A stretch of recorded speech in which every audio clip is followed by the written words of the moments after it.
이 발언의 이제 요점은 이거예요. 설란영 씨가 그래서 제정신이 아니다. 약간 이런 발언이었어요.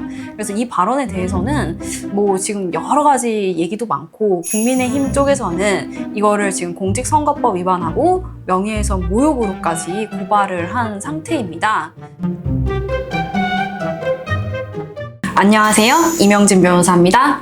변호사님, 유시민 작가의 설란영 여사에 대한 발언이 연일 화제가 되고 있는데요.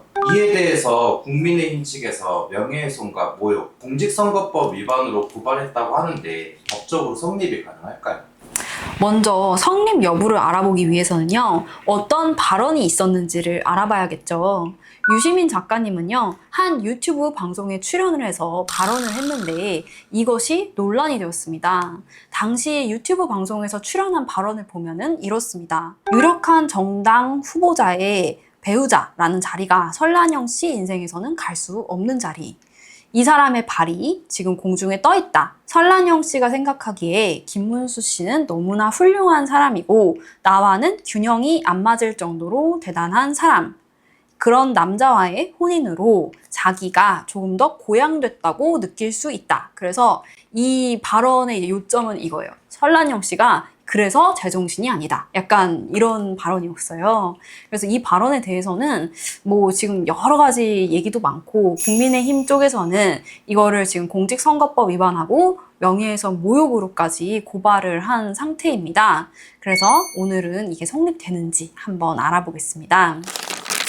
후보자 비방죄라는 범죄는요, 공직선거법 제251조에 규정이 되어 있습니다. 당선되지 못하게 할 목적으로 사실을 적시해서 후보자 또는 그의 배우자를 비방을 하면요, 3년 이하의 징역 또는 500만 원 이하의 벌금에 처한다. 이렇게 공직선거법이 규정을 하고 있어요. 그러면은 이 후보자 비방의 정도가 어느 정도여야 하느냐? 여기에 대해서 우리 법원은 확립된 판례를 가지고 있는데요. 정치활동 등의 공적 생활에 대해서 사실을 적시한 경우에는 사생활 비방에 필적할 정도로 후보자 등의 인격적 가치를 훼손하는 경우에 후보자 비방죄 성립이 된다라는 것이 법원의 입장입니다. 자세한 것은요, 사실 수사를 해봐야 알겠죠. 그렇지만 지금 나온 유튜브에서 유시민 작가님의 발언에 의하면요, 설란영 여사의 인격을 직접적으로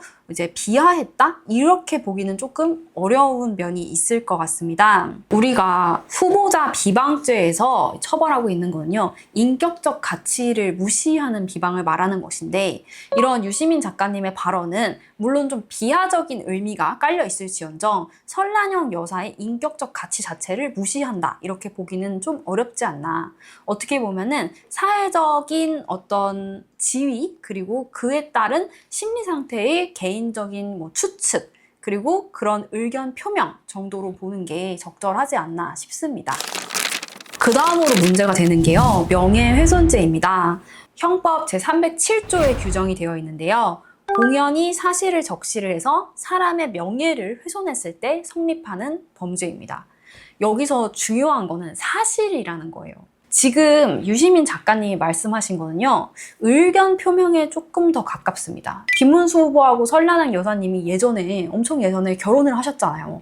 그거 자체는 사실 뭐 문제가 되는 사실이 아닌데, 그거를 통해서 설란영 여사님이 뭐 고향이 됐다? 이거는 사실 심리적인 굉장히 주관적인 영역이기 때문에 어떤 의견 표명으로 보이지 이거 자체가 어떤 적시된 사실이라고 보기는 좀 어려울 것 같아요. 거기다가 유시민 작가님의 표현이 설란영 씨가 생각하기에 이렇게 얘기를 하셨거든요.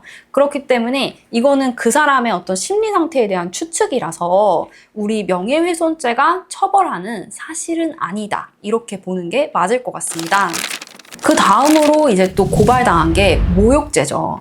모욕죄는 형법 제311조에 규정이 되어 있는데요. 사람의 사회적 평가를 저하시킬 만한 추상적인 경멸의 감정을 표현할 때 성립하는 범죄입니다. 이 사건에서도 사실 어떻게 보면 경멸적 감정 아니에요? 뭐 예를 들어서 혼인으로 인해서 고향이 됐다.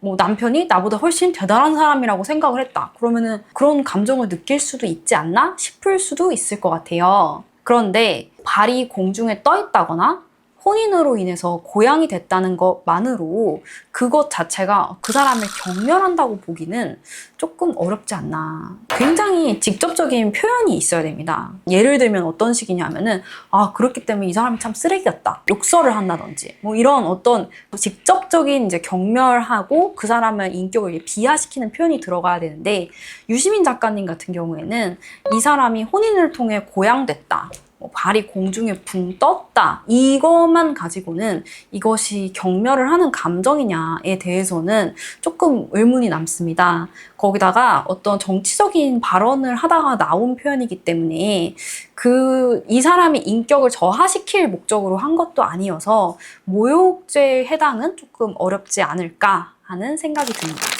네, 오늘 유시민 작가님의 설란형 여사에 대한 표현이 후보자 비방죄, 명예훼손, 모욕죄 성립 가능한지 알아봤는데요. 아무래도 정치적인 지지 발언을 하려다가 이제 나온 표현만큼 더욱더 죄의 성립은 어렵지 않을까 생각이 됩니다. 그렇다고 하더라도요, 이게 뭐 적절한 표현이었다 그런 뜻은 아니고, 유시민 작가 본인도 이것에 대해서는 사과를 한 적이 있다고 해요. 사실 뭐 민주노총, 한국노총 등 양대 노총에서 이 발언에 대해서 이제 여성과 노동자를 비하하는 굉장히 뭐 심각한 비하적 발언이다, 이런 의견을 표명하기도 했기 때문에요. 문제가 되는 발언이었던 건 분명해 보이지만 우리가 도덕적으로 문제가 되는 것과 법적으로 처벌을 받을 수 있는 거는 조금 다르기 때문에 그런 점에 대해서는 이해를 해주셨으면 좋겠습니다. 공직선거법 관련해서 궁금하신 게 있으시거나 사건이 있으신 분, 혹은 명예훼손, 모욕에 관련해서는요, 굉장히 많은 분들이 상담을 주고 계세요. 그래서 관련해서 궁금하신 게 있으실 때는 아래 전화번호로 상담 예약을 해주시면요, 상담을 드려서 어떻게 해결을 해야 되는지 말씀을 해드리도록 하겠습니다. 지금까지 이명진 변호사였습니다. 감사합니다.